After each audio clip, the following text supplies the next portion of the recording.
Hello and welcome to the Roundtable Podcast. I'm Shogun. Joining me today is my friend Hermes, and we will be discussing atheism and God, and Hermes' quest to disprove God logically, which I really want to get into, and I think will be very interesting. But before we start, please follow us on YouTube and BitChute, and also on the Podbean app, which you can download on your phone. Download Roundtable Podcast on the go. We have over 200 episodes. But before you do, make sure you join the Roundtable Discord server where we record this podcast every day at 8 p.m. Central. That being said, welcome, Hermes. Thank you for joining me for another podcast. How are you, sir? Thanks for having me here. I'm good. So I'm just going to be explaining some stuff about how I see the world so that, later on when we have discussions about creation, would be better because you would know where I stand, which is, I think, really important for the future. So let me see where I would start with this. All right, so let's talk about creation. I'm going to talk about creation and why I think creation is impossible, actually. And it's kind of it's an insane stretch, and I'll justify why I think it's insane. So to begin, first, we observe, right? Okay. Let me turn that off. We observe reality through our senses, right? And we can also, we can also infer that reality exists. Otherwise, we wouldn't be able to, observe anything. So at the very least, we know what we are experiencing. The information exists. Okay. So, and also we have seen a pattern, which is causation. We've observed this in reality. We realize a previous state of something correlates with the next state of that something with a 1-to-1 precision every time. And these are the information that we have. And from these, people have inferred that existence must have a creator.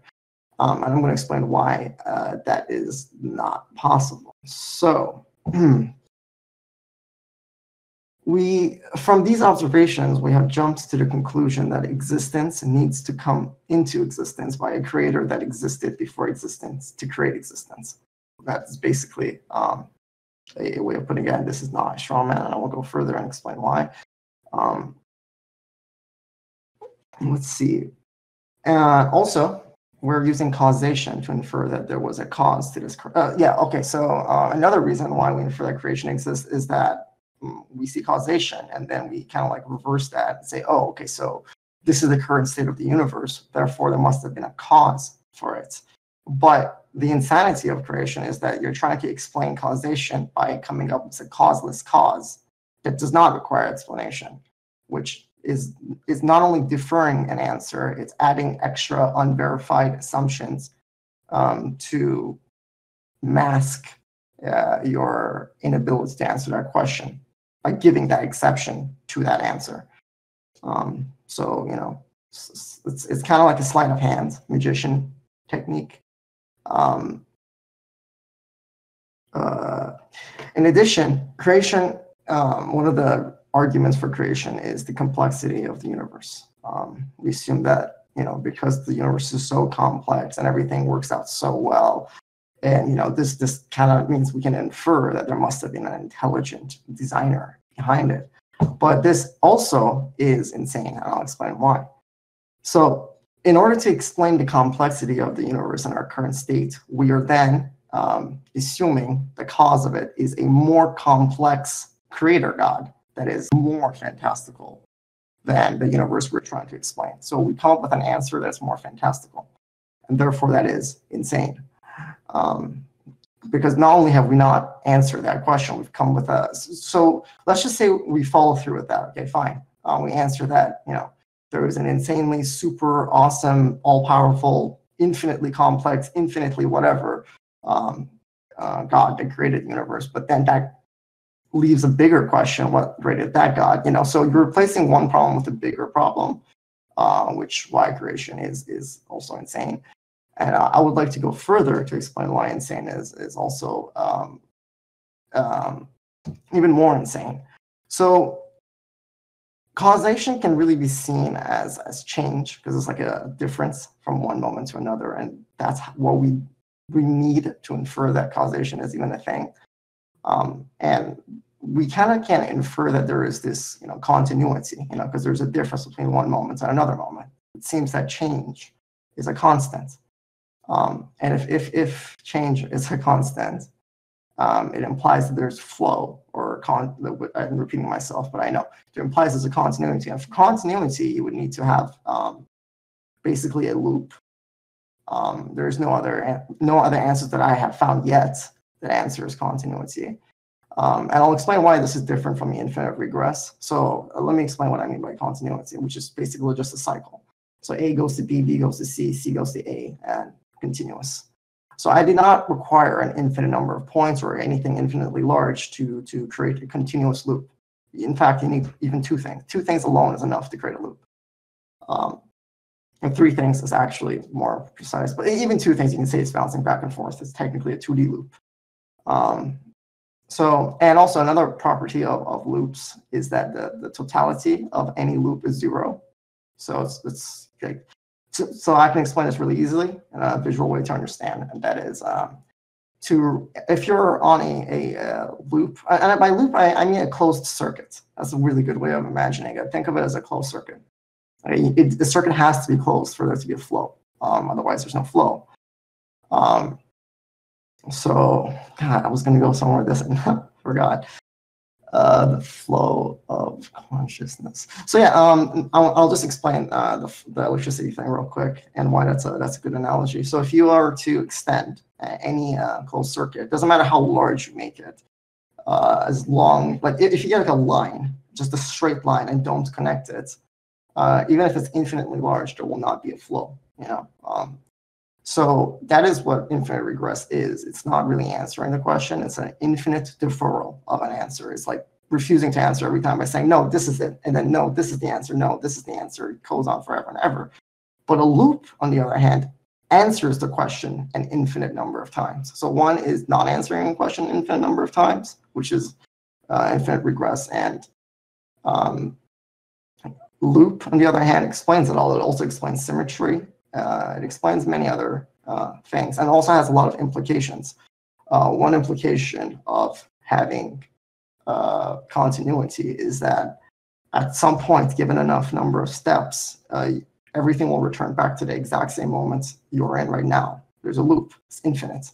And every moment is basically a starting point and an ending point, really. And I'll also like to talk about time, really, and this idea that creation, creation requires time, but I would say time is really an illusion of perception, which is really a phenomenon of consciousness, which is really basically a localization of awareness at a specific coordinates, or a specific information, and you're observing a localized information rather than the totality of it, and that is what time is. And when we realize that it's a narrowed focus and you can zoom out and you can see, the beginning and the end or whatever, and really it just all existed. I think that's a more wiser way to look at it. And by wise, I mean you're taking more factors into consideration in that you're taking the totality of the time and not just a, particular moment in it. What else about time? I forgot. Anyways, let me go to existence and why what I think about existence and the nature of reality. So actually, I think the nature of reality is insanely simple. It is to exist. That is it. That's like the primary nature of reality is to exist. It does not begin, does not end. It does not require justification. There is no restraints, limitations on existence. The reason there's no restraints or limitation on existence, for there to be limitations on existence, that limitation also has to exist, which is impossible because, you know what I mean? Existence comes first. It's primary, the prerequisite of everything. To have any property, you must exist. And it's the absolute thing. So then I would say existence has certain properties, and they're really two sides of the same coin in a sense. And I would say logic, which is really the structure of existence, or A way of explaining it would be also the connectives and the relationship between existence to itself, which is logic, the structure of existence. And I would say consciousness is really your experience or knowing of that structure, which is, like I would actually believe that when you're eating, you're tasting logic. When you're listening to music, you're hearing logic and information, And I think that kind of like we use logic to understand our senses or the world around us, and we use our senses to understand logic. I think they go hand in hand, which is why I believe it's actually possible to understand the nature of consciousness and to almost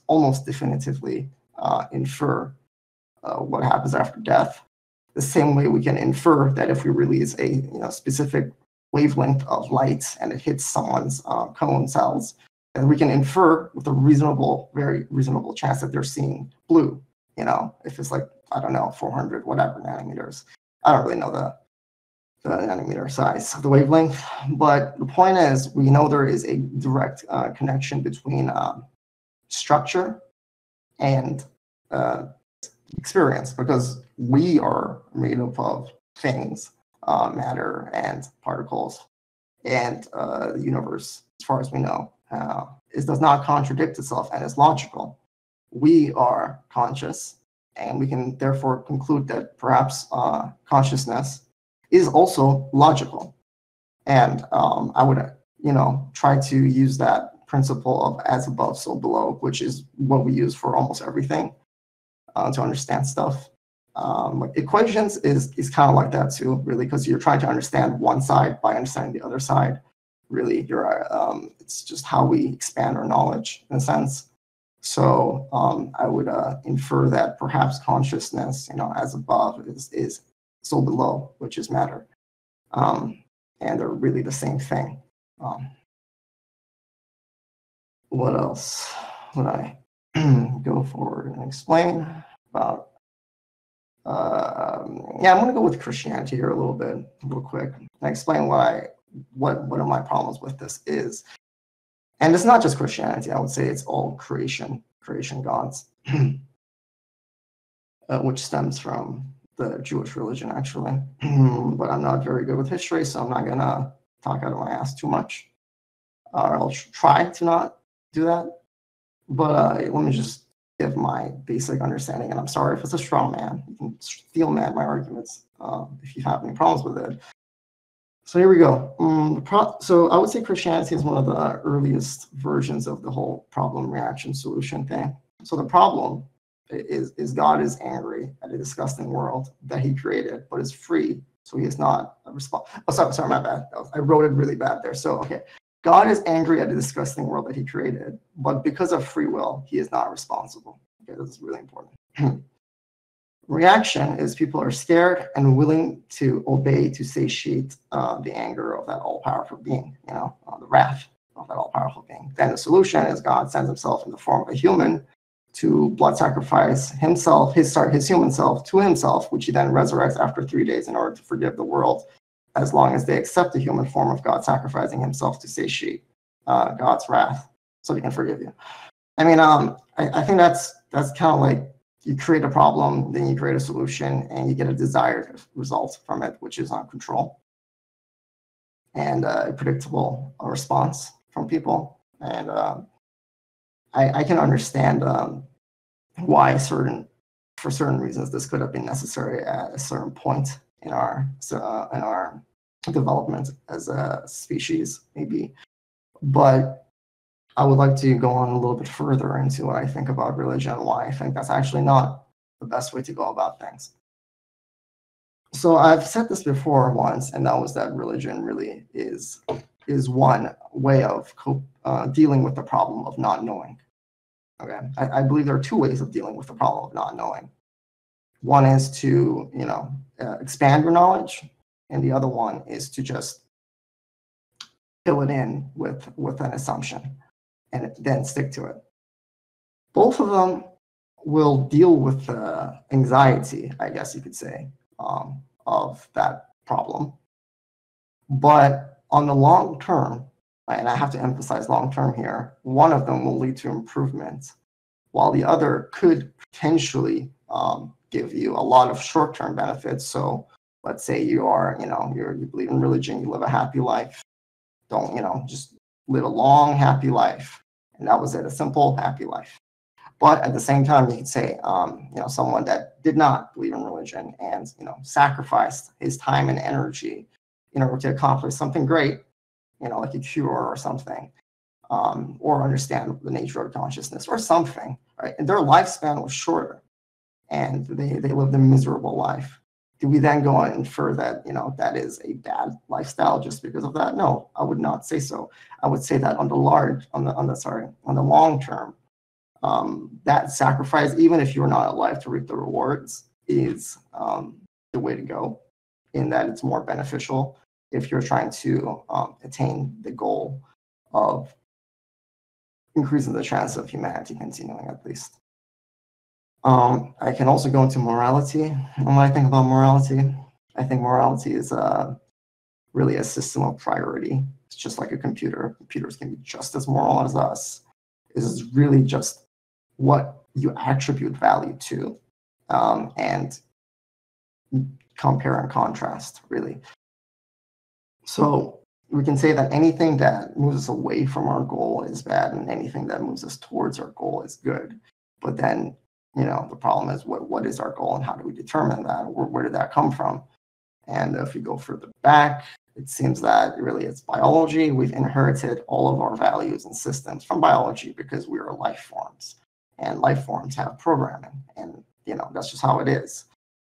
But then I wanted to see how do we go about and get like a more complete picture, because if you want to make a decision, the more relevant factors you take into consideration, the wiser it is and the more complete it is. So you zoom back and try to look for a unifying pattern for all life. And I would say, it's basically information replication, continuity of information, really. And in the process of continuity, the information is changing. And that's really, I would say, like the unifying pattern there.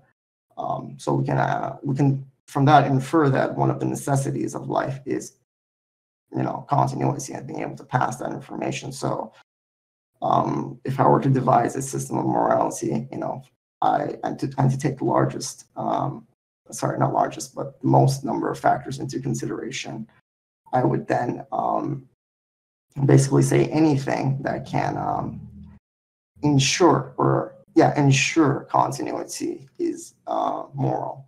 And by that, you can actually evaluate things. So right now, humans, are the only species that can ensure the continuity of life on Earth. The only species. None of the other species can get out of this planet in time before it's either destroyed by the sun or many other cosmic events that could potentially destroy it. So we do have a big responsibility on our shoulders, is what I see. And I think that is important, that's precious. And I do think we can objectively and mathematically move towards that goal without any really opinions. We just infer with the highest degree of probability which one will achieve that goal the best. And I think once you do have a goal, opinions and all that shit just goes out the window, which is awesome. Because, you don't want contradictions. You want to have something stable in order to achieve something. And where was I going to go with the whole morality thing? Continuity. Paradoxes. Yeah, let me go with paradoxes a little bit too. I just want to make a side note here. I think all the paradoxes that we have access to are really awesome because they tell us about problems in our own preconceptions rather than the world. I don't think the universe contradicts itself. So I think those are really good places to look for a way to change your perception so that it does not lead to a contradiction. So I would say that's one area to look at, which is why I'm currently looking at a lot of paradoxes, which is very interesting and thought-provoking. Let's see what else? I gotta go with this. Let me go quantum physics a little bit here and talk about how quantum randomness does not really get to explain away free will or anything like that. So, what is randomness? Randomness is something that is derived from you not knowing certain variables. Because you don't know, you have to approximate or create basically a range of probable scenarios to compensate for you not knowing. And that's what quantum physics really is at its heart, is there's probability equations, because we cannot know all the variables. And there's a reason why we cannot know all the variables. I mean, actually, I don't know the exact reason, but there is a principle behind why we cannot know all the variables, and that's known as the Heisenberg principle, which states that the more you know about one thing about a particle, the less you know about the other part, or whatever, something like velocity and position, momentum and I don't know, something else, mass. I have no idea exactly what are the two things that you can't know, but I think it was position and velocity. I'm not sure. So by the virtue of us not being able to know the complete factors and all the variables, we will have to create probability equations, which gives the impression that there's magic at work, because we don't know what's happening. However, if the quantum world was truly random, then the macro world would also be random, because it would reflect on it. However, we can see very orderly patterns on the macro world. We can predict the position of stars and planets millions of years in advance with very reasonable accuracy. So there's that. And if it was truly random on the small scale, and by the way, that's happening trillions of times per second, those interactions, or billions of times, or whatever. So those randomness would actually compound. The errors would compound, and reality would basically not even be able to sustain itself. It wouldn't have structure. Randomness, yeah. So I would argue that it's our perception that it is random, and it's not really random. And a lot of magical thinking, really, I would say, stems from unknown and not knowing. A lot of sense of mystery and wonder comes from that, and I think it's kind of good when it allows us to, when it helps our curiosity, when it feeds our curiosity. I think that's awesome, because then we can use that motivation to expand our knowledge, and that's awesome. But at the same time, it can cause too much anxiety for us, so that we have to come up with a story in order to continue living without, mentally breaking down. And I think that can be dangerous, even though it will make you happier, and you will probably live a much more longer life with much less mental complications. And what else was I gonna? I know I'm rambling, but I just wanted to, point out all different aspects, cover all the bases, so that you know where I come from in my approach towards creation and reality. Yeah. I wouldn't really say you're rambling. I think that was all coherent. And we're going to open it up to ask me anything, or anybody to ask questions. But I'd like to ask like one or two responses. One is, it seems to me that what you're saying is a variation of Occam's razor, which is that the more efficient or economical explanation is probably true. And therefore, if you can explain creation without employing God, it's irrational to employ God. And I don't think that's compelling, because in actual fact, if you find like a supercomputer, that could actually be made by a person, right? And if you say, well, it's together randomly, that's true. Right? As a bottom-up explanation, but that doesn't invalidate the top-down explanation. So you may think in your mind that it's more economical for God than for there to be God, but that really has no bearing on whether or not God existed.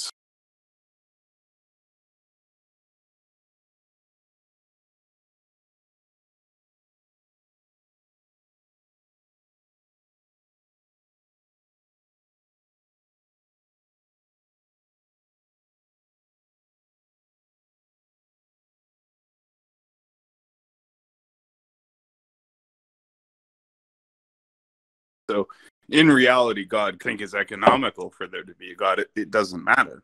If there's a God, there's a God. If there isn't, there isn't.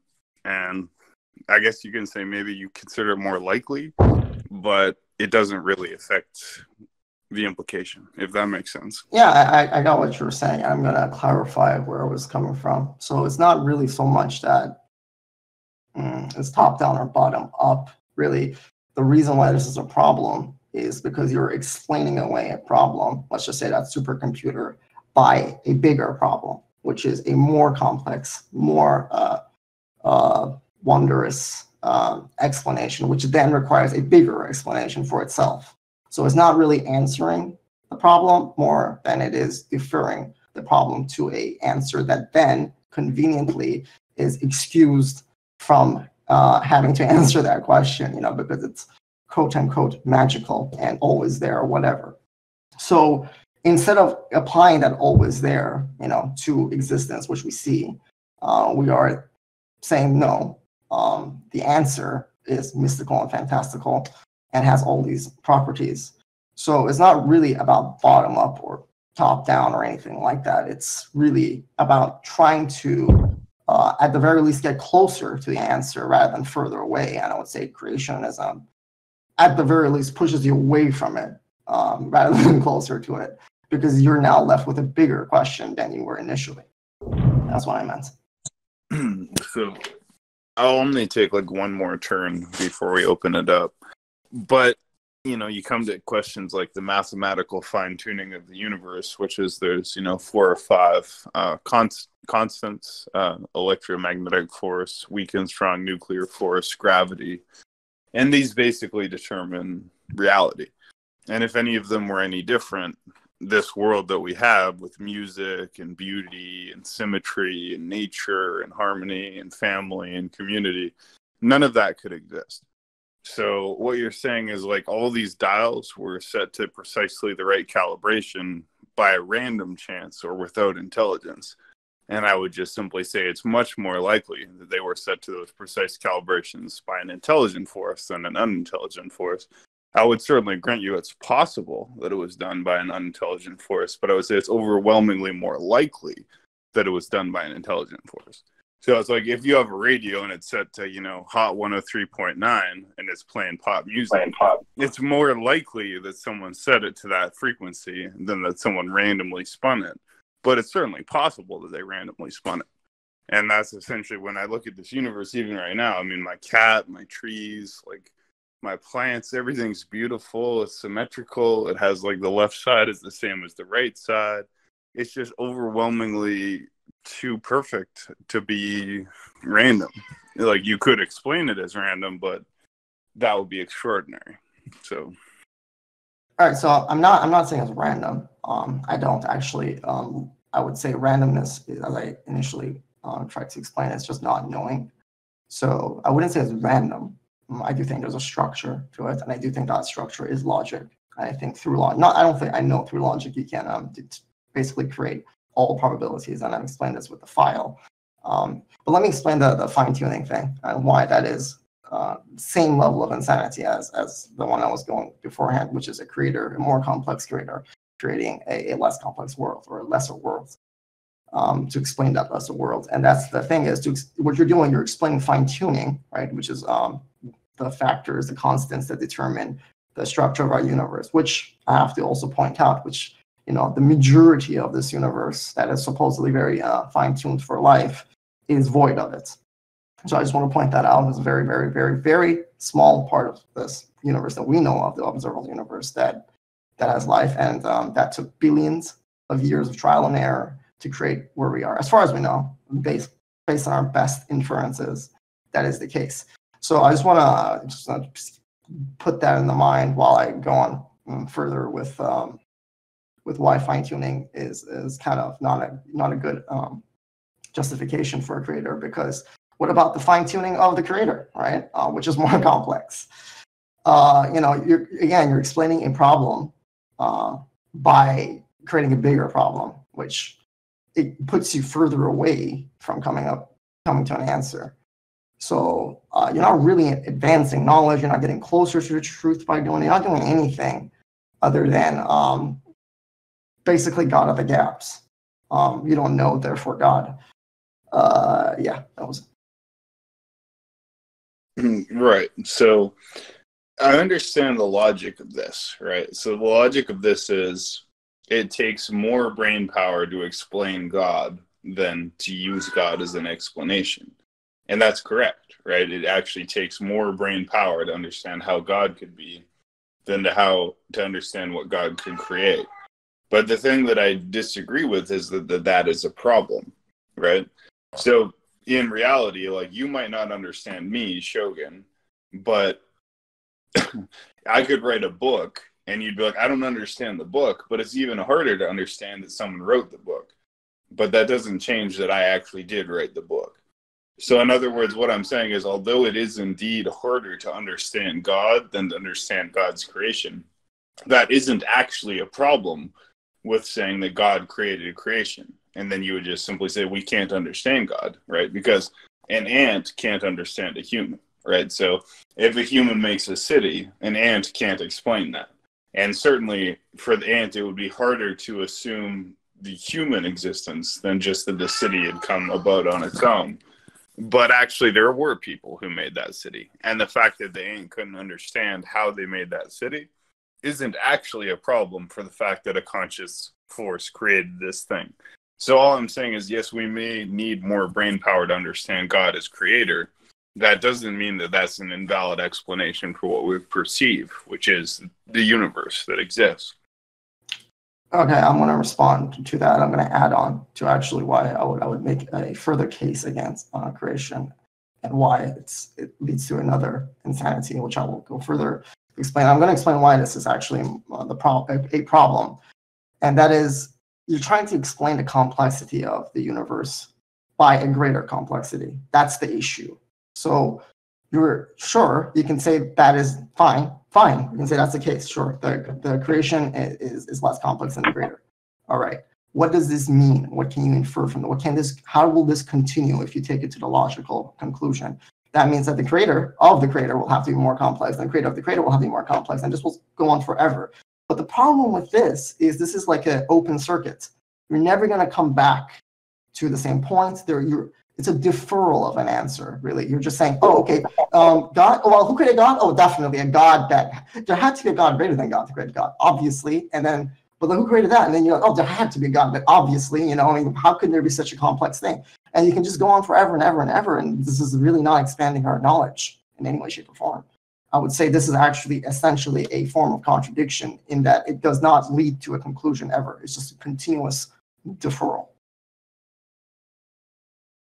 Well, sure. And so when you say continuous deferral, that is a synonym for infinite regress. They're saying, well, you're using God as an explanation for what we observe. So what we observe clearly exists. There are people, there is nature, there is sun and moon. That exists. We can say that exists. We have to explain why it exists. There are two explanations. Top down means an intelligent force, be it God or aliens, created it. Bottom up means zeros and ones shuffled, or evolutionary biology, played out Darwinian processes. And we ended up with this.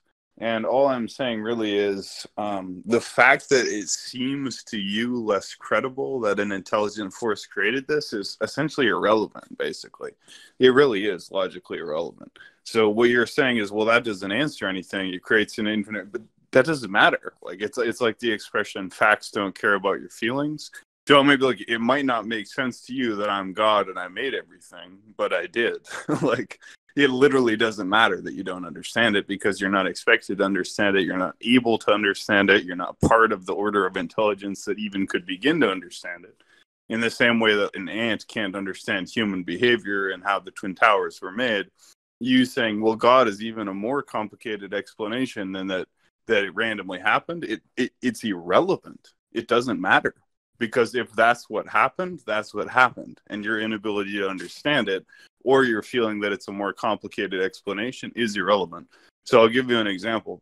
If someone, breaks into your house and the door is broken down, you could think, well, maybe the police broke it down, or it might be that some gang member from the Waleska cartel broke it down. And the second explanation might be more complicated, but it might still be true.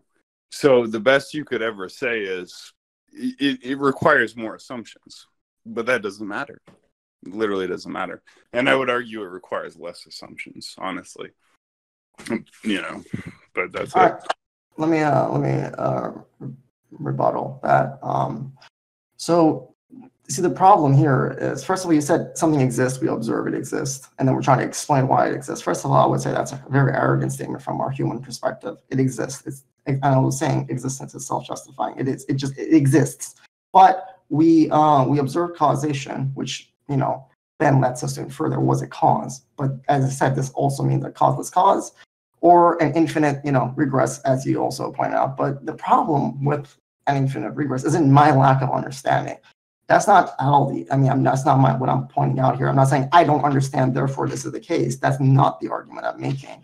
What I am saying is that to explain complexity 1, your answer is complexity 2, which is greater complexity, and complexity 3 to answer complexity 2, complexity 4 to answer complexity 3, and infinitely.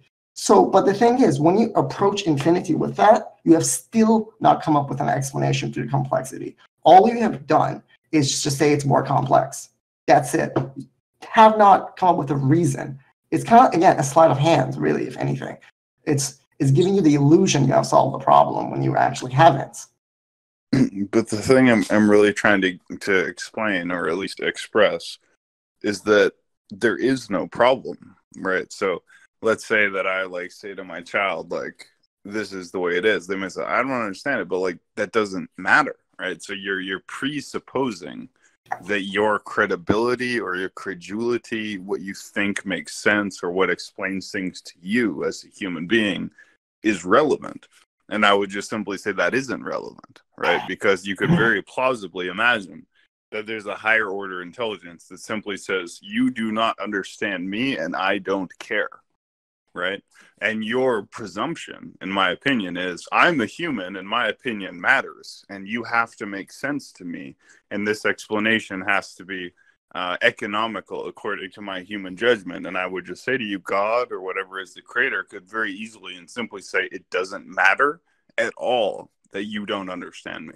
In the same way that if you build a new hotel building on a piece of land, you don't have to explain to the ants that live in the anthill why you're building that new development. It doesn't matter, right? You don't understand. It's not an explanation. So you see the high rise and say, well, it's even harder to explain the high rise as a product of a human who's even more complicated than the high rise. So the high rise is already complicated, but the human who created it indeed is even more complicated. Then so you say, well, the human is even more complicated than the high rise, so we shouldn't postulate the human who made it. But in fact, obviously a human made the high rise.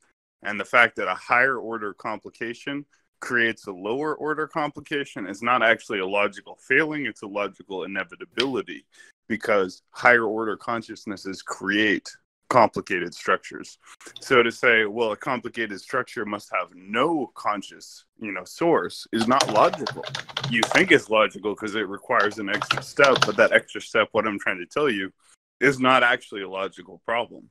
It's actually a logical inevitability. If you find the works of Shakespeare, of course, it's more complicated to say that Shakespeare, with his brain and all his neurons and his hands and his feet, he's much more complicated than Romeo and Juliet.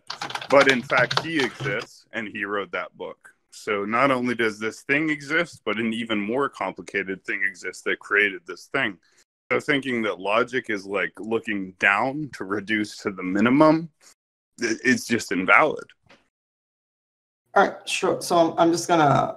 I know this is probably not what you mean, but this does kind of feel like ad hominem. You're just pointing out this is what my opinion is or whatever. I know I'm human and I fail, but I do go out of my way to compensate for my biases and emotions as much as possible and temper my rationale with logic.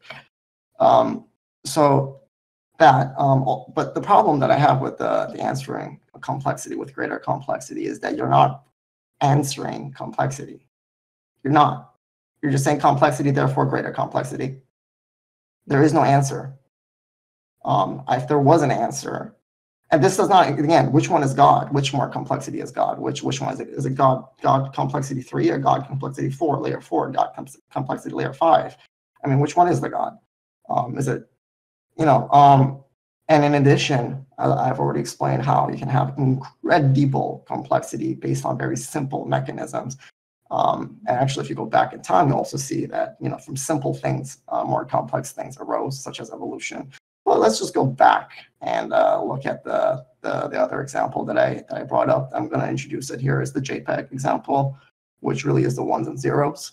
Within the probability of the ones and zeros of a JPEG file of a reasonable quality contains within those probabilities everything within that resolution.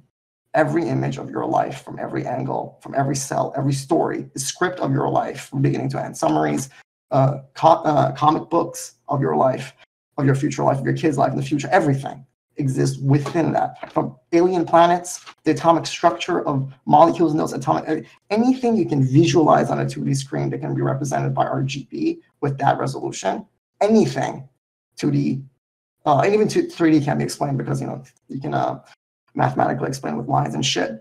So anything really is within that realm of probability of ones and zeros without invoking some sort of supreme complexity. So I think that really is one way to go about it without having to invoke an infinitely complexity to answer complexity. In addition, I also think that what I'm doing here isn't really depending on my understanding. What I'm doing is I'm going for logical errors or logical, basically fallacies, yeah. And that is, I would say, the ultimate judge. The ultimate judge, and there was someone that was saying something about a judge today, and I said reality, or was it today, yesterday, I forgot. I was like, reality is really the ultimate judge. And I think you understand that very well. I don't think there is some God waiting to judge you afterwards in life at some point. Every moment, reality is judging you. And for example, when you go to a ring, two people, I know you're into MMA, the truth really of their strength and the reality of it is really what matters. And that's what truly judges who the victor is. All opinions, everything else gets out the fucking window. There is one winner, or there's a draw sometimes, but concept, basic idea is that reality is what determines it. And I am basically saying, while this does not exactly go to a contradiction, it kind of is, because it's not answering the problem.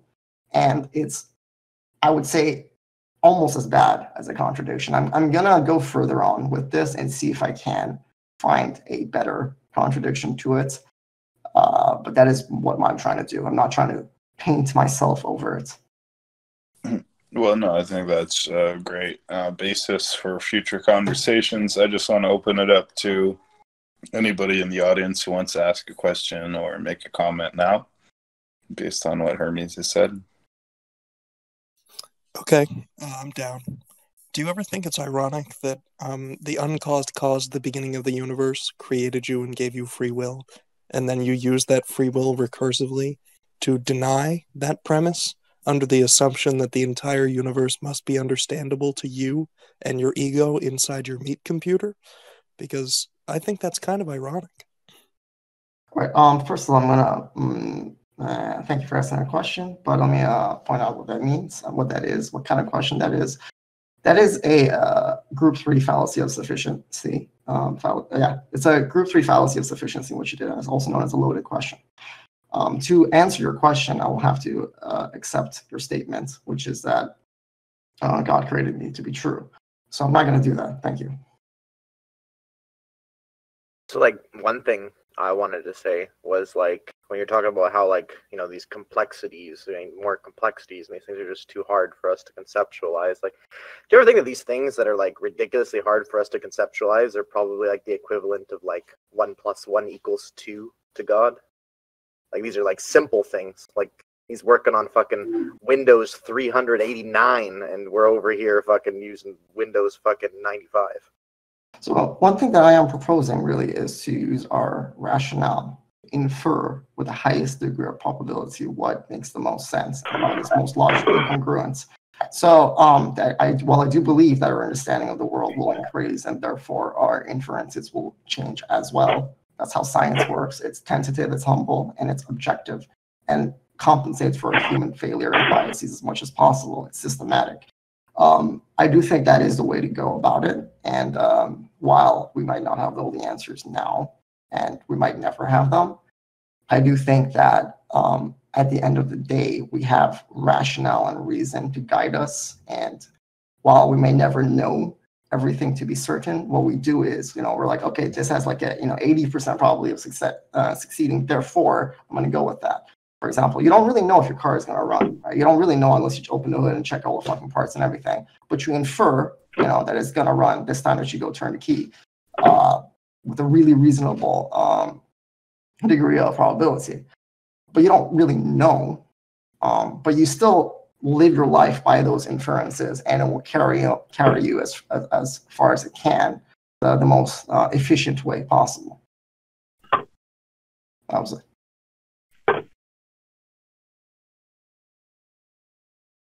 Do you ever think that maybe it's possible that these limitations we experience, and although we will continue to evolve and develop our technology and understanding of ourselves and the universe, do you ever think that maybe these limitations are put in place on purpose so that they cannot be transcended unless you maybe in some way earn the ability to transcend them?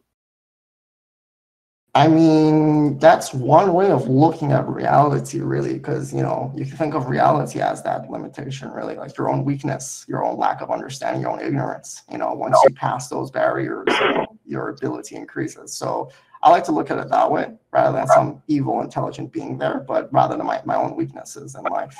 But see, I see that as a pyramid scheme that requires an echo chamber as you go up in tiers of enlightenment, as you go up and up and up, and this group is enlightened, you're enlightened, because you know what I mean. You just dive into this logic train of enlightenment that creates the echo chamber that creates the modern world we see today.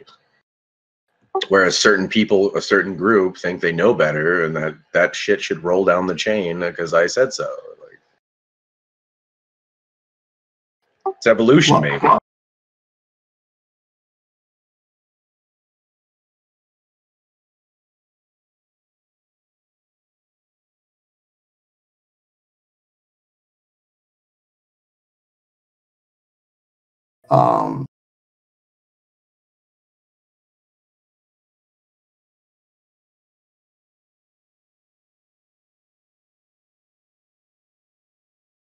Likewise.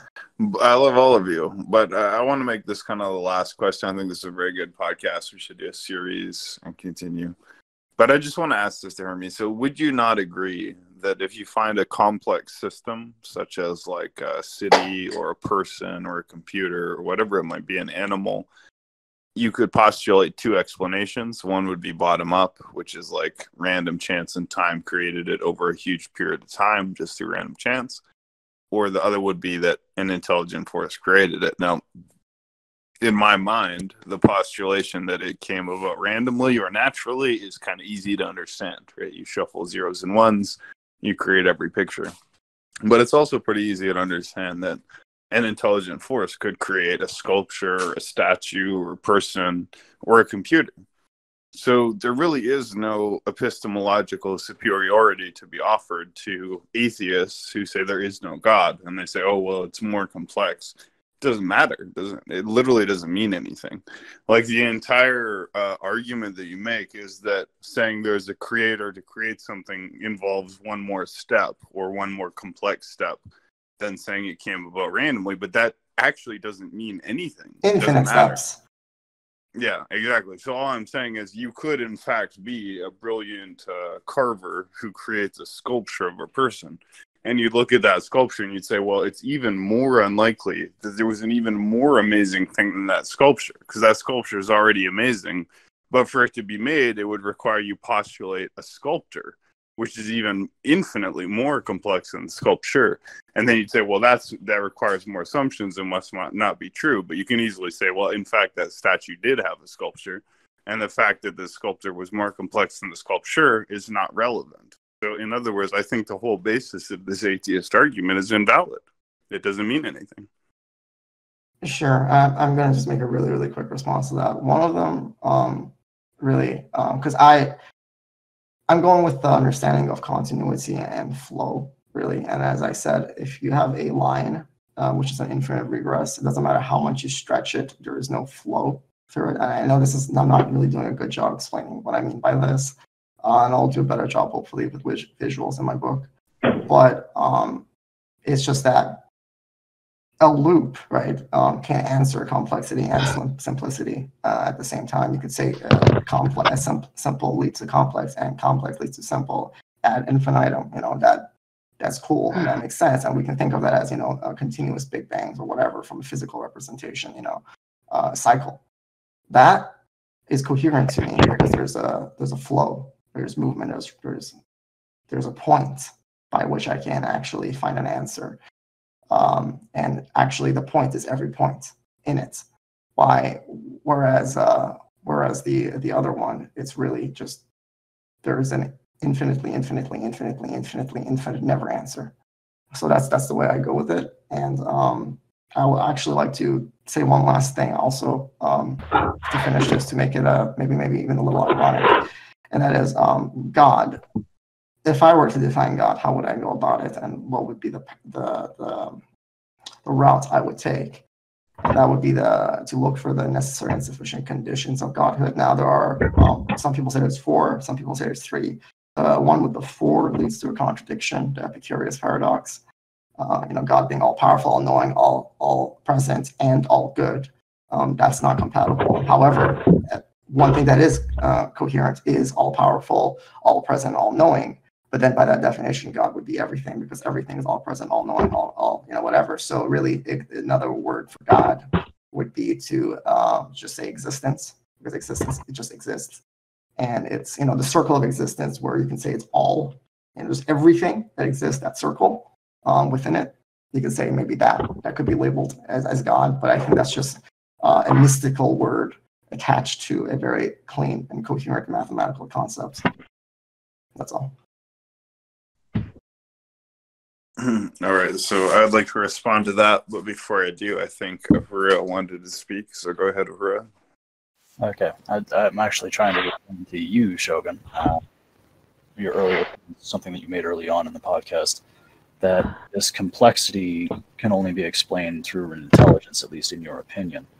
And when it comes to geological forces and astrological forces, being just the right setting to allow life to exist, I understand that that's, very low odds, but for the answer to that is just numbers. It's basically a numbers game. And no matter how low the odds are, there are that many planets in the universe, and it is bound to happen on some of them. I'm not smart enough to know the exact odds. I'll leave that up to the people who came up with the Fermi paradox. But the point is that the geological forces, we can have a discussion about that. We can agree to disagree. But when it comes to life, when it comes to the complexity of life, you use examples like trees and birds and bees, and you say that this is so complex that it has to be designed by some kind of intelligence. There has to be an intelligence behind it. And I would actually agree with you. There is an intelligence behind it. Life itself is that intelligence. It's a thing that learns, and it refines its own structure over time. And no matter how chaotic the world that it exists in may be, life has a way of learning to create organization and complexity out of that simplicity and chaos. And that's just what life does. And that's why it's so beautiful.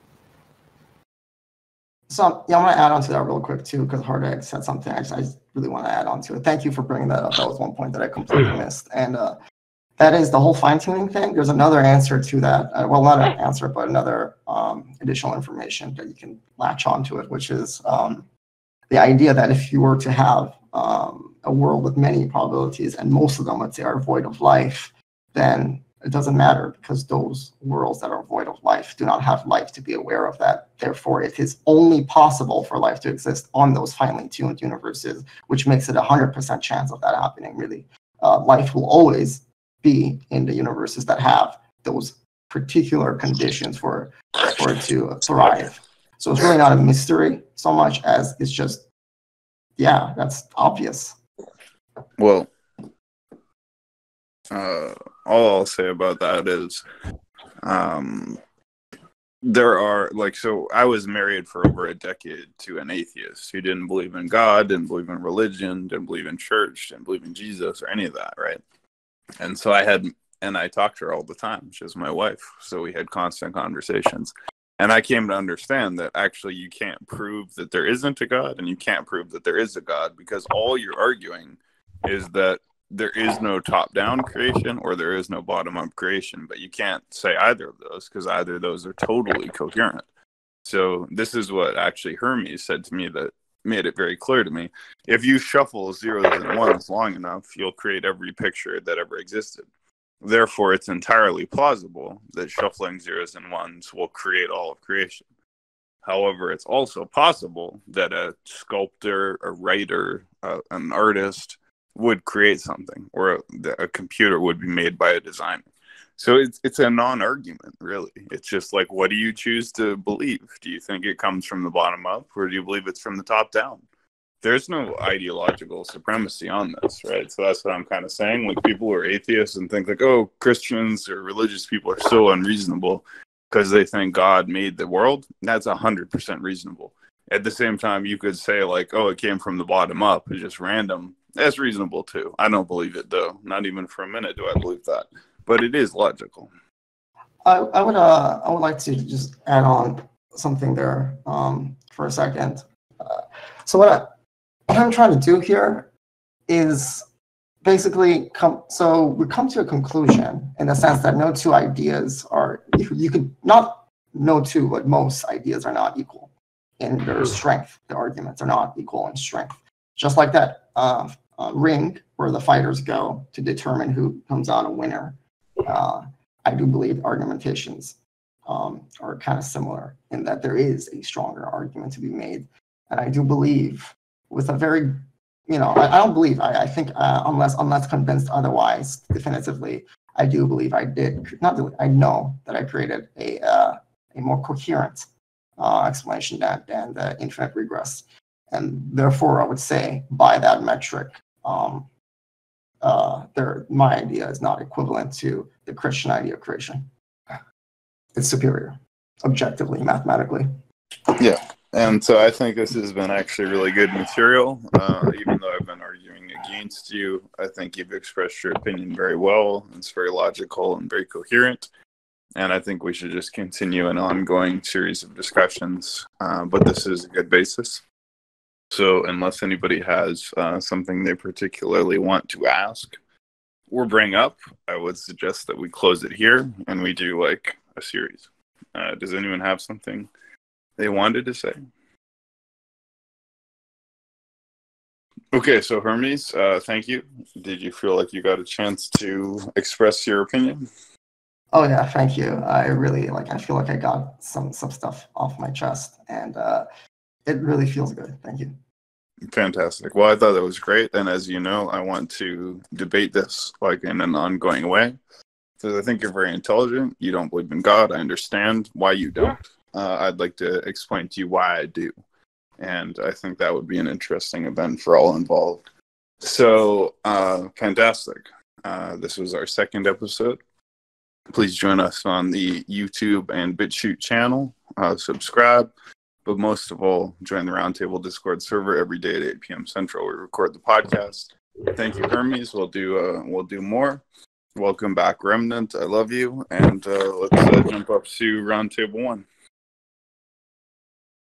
Good night. God bless.